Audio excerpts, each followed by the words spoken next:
მოგესალმებით შემოკარგებო.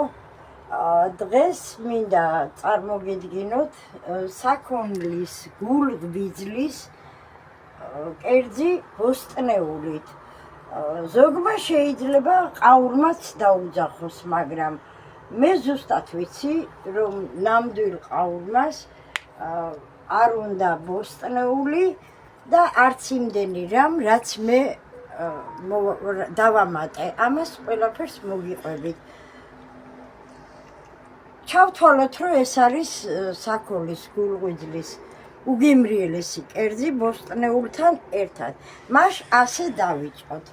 1 კილო საქონლის გულღვიძლი გავრეცხე კარგად, ჩავალაგე ქვაფში, დავასხი 1 ჭიქა და ცოტა მეტი, იმდენი რომ ოდნავ ხორცს ფარავდა წყალი და წამოდუღების პირას მისულს გადაუქცე ეს წყალი, ხორცი თავიდან გავრეცხე და მოვათავსე ქვაფში, სხვა ქვაფში, სადაც დავასხი 200 გრამი ღვინო, 200 გრამი წყალი, რამოდენიმე კარგად გარეცხილი დაფნის ფოთოლი და თითქმის შევუნთე ცეცხლი და თითქმის მოვხარშე, გამოვთე ცეცხლი.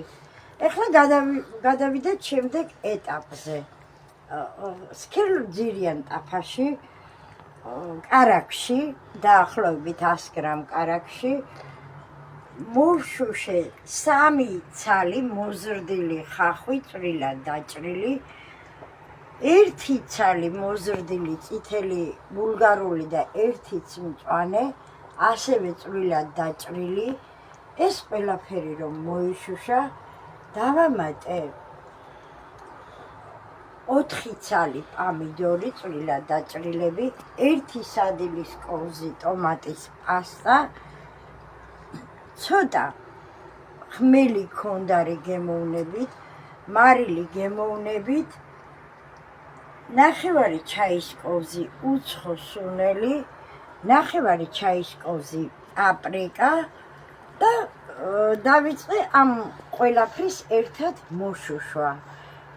უკვე ბოსტნეული რომ შესქელდა და ჩემთვის სასურველი სისქე მიიღო და ფერი, ხორცი გადმოვიტანე ტაფაში, დავასხი ის ბულიონი, რომელშიც ხორცი მოვხარშე, იმდენი, რამდენიც მე მჭირდებოდა, გახეხილი ნიორი და მწვანილებიდან ნიახური, ქინძი და ოხრახუში.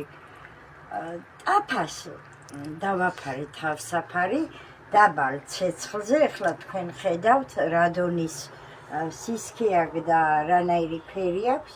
ცოტა ხანს რომ იდუღა, ეხლა თქვენს თვალწინ ცოტა მწვანილი მოვიტოვე და იმასაც დავაყრი და ძალიან გემრიელი საქონლის გულღვიძლის ჩაშუშული გამზადდა. აი ასე, ეს ცოტა მწვანილი მე დავიტოვე, აი ასე. ახლა ამას ნახევარი წუთი ვადუღებ და გამოვთავ. სულ ეს იყო, დიდი მადლობა რომ მომისმინეთ. ნახვამდის წარმატებებს გისურვებთ.